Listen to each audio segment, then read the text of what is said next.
with rounds of questions in the manner to which we have become accustomed with Dr. Ellis for 6 minutes. Thanks very much, Chair. And to you, Minister, you talked about illness prevention. Can you tell Canadians how many Canadians, in percentage-wise, are struggling to access fresh fruit, fresh and affordable food in Canada? You like the Jeopardy question, so here's number one. Yeah, well, I suspect that you have an answer. I never quite understand why you ask me a question that you seem to have an answer to. I mean, food insecurity is very serious. I hope that we could take a second to talk about the answers to food insecurity. It is a devastating impact in First Nations communities, rural, remote communities. It is a very difficult thing to quantify because you have food insecurity that takes many forms, whether or not it's access to fresh fruits and vegetables or whether or not it's access to food at all. We have food deserts. So it's Again, difficult Minister, to enumerate. thanks very much. It's clearly that you don't have the clue of what the answer is. It's 32%, which is almost a third of Canadians. And you know, again, maybe the second Jeopardy question that you seem to love, how many Canadians are visiting food banks on a regular basis? Well, far too many. I mean, I think the question I would pose to you is... No, you're not asking me questions. Sure, I can. I mean, that's absolutely my prerogative. You don't have the opportunity in a democracy to tell me what I can and can't do, Mr. Ellis. You cannot like it. But I'm saying that I just spent 5 minutes talking about solutions. So do you want to talk about solutions to the issue that you just raised, or do you want to just play this game where you're now going to say some statistic? Because I'm not interested in that, to be honest. As a matter of fact, Minister, I know that you don't know the answers because we've well established that. Or you're too embarrassed to say that 2 million Canadians access food banks on a regular basis because of your government's reckless spending. Given that statistics, when you look at it, what about your temporary tax trickery? You know, when you begin to look at this, why don't you enlighten Canadians as to the actual GST amount on things like fresh fruits and vegetables and unprepared meats? What would that be?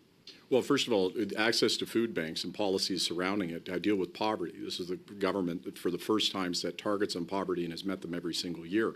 Well, we've seen too many people increasing in poverty. We see much lower levels than we saw in 2015 when we had a government, and the Conservative government, that never prioritized poverty or people who were living in food insecurity.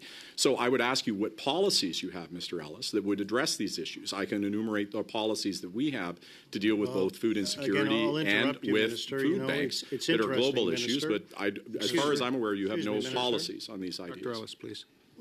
It's interesting because I would suggest that my job, as being in the opposition, would be to hold you to account, not to give you policies. So please tell Canadians the GST amount, it's a simple answer, on fresh meats that need to be cooked and fruits and vegetables. So I disagree. I was in opposition. I absolutely, when I was a public safety critic, advocated for changes in policies. You have advocated none. If you're going to raise poverty and say that you care about food banks or insecurity or any such matter, having absolutely no policy that addresses those issues is irresponsible. And simply just criticizing, anybody can do that. I have a 10-year-old can do that with Google. Thank you very much, Minister. You know, it's very clear that you do not understand that on uncooked meats and fresh fruits and vegetables, there is no GST, which directly relates to your temporary tax trick on behalf of Canadians, sadly. Can you then go on and perhaps describe the actual foods which GST will be eliminated off of with your temporary tax trick? Well, I'm here to talk about the supplementary estimates. And so you want to talk about, again, having no policies. I can ask you, why did you vote against the Canadian Dental Care Plan? 34,000 people in your home province have access care, a program that you said didn't exist. You said nobody would sign up for. More than 90% of people have now signed up. Why do you oppose dental care for people? Why do you, as a physician, not understand the importance of primary care that dental care represents? You know, it's interesting, Minister, because when you look at your temporary tax trick, it actually goes directly to your program with respect to dental care, because, of course, on behalf of Canadians, you voted to remove the GST on candies, candy floss, chewing gum, chocolate, corn coated or treated with candy, chips, crisps, puffs, curls, sticks of popcorn, et cetera, et cetera. And could you tell me that the benefit on the dental health of Canadians that your tax trick would provide? You might recall that this same measure was suggested by Aaron O'Toole as a temporary measure to give people relief and to give them a tax break, or something normally the Conservatives support, but you don't in this instance. So I would ask again, what are your policies to deal with tooth decay? What are your policies to, actually it's to cancel dental care. You would take dental care away from people. It takes some nerve to talk about sugar on one hand and talk about axing dental care on the other. So you want to talk about oral health? What is your policy on dental care, sir? It's very interesting, Minister, that you refuse to answer any of the questions, because that's why we invited you here, is to attempt to get some answers, which obviously you actually refuse to do. What about when we look at, Minister, the wait times in this country? Maybe this is easier for you. Can you talk about the recent report released by the Fraser Institute and talking about the longest wait times for care in the history of this country, which has happened, sadly, but not surprisingly, under your watch?